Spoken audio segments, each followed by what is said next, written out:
પશ્ચિમ બંગાળમાં રાષ્ટ્રપતિ શાસન લાગુ કરવા વિશ્વ હિન્દુ પરિષદની માંગ ઉઠી છે। મુર્શિદાબાદમાં હિન્દુઓની હત્યા બાદ વિશ્વ હિન્દુ પરિષદ નેતાઓમાં રોષની લાગણીઓ વ્યાપી ગઈ હતી। હિન્દુઓની હત્યા મામલે તપાસમાં એનઆઈને સોંપવા માંગ કરાઈ છે।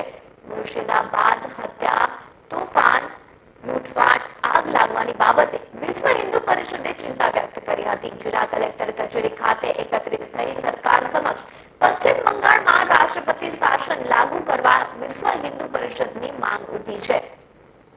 આજે વિશ્વ હિન્દુ પરિષદ ભારતભરમાં જેટલા જિલ્લાઓ છે તે તમામ જગ્યાએ કલેક્ટર સાહેબને આવેદન આપવાના છે। જે પશ્ચિમ બંગાળની આપણને જે ખ્યાલ છે તે મુજબ જે હિન્દુઓ ઉપર અત્યાચાર થાય છે, ખાસ કરીને મુર્શિદાબાદની ઘટના કે જ્યાં હિન્દુઓને ઘરમાં ઘૂસીને મુસલમાનો મારે છે અને હિન્દુઓને પલાયન કરવાની પશ્ચિમ બંગાળમાં પરિસ્થિતિ થઈ ગઈ છે।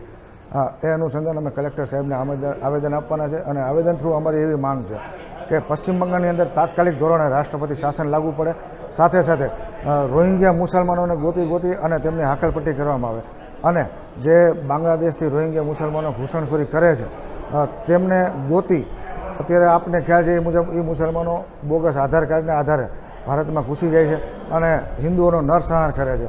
એ તાત્કાલિક ધોરણે રોકવામાં આવે, બાંગ્લાદેશની સરહદે તાબડતોબ વાડ કરવામાં આવે અને આ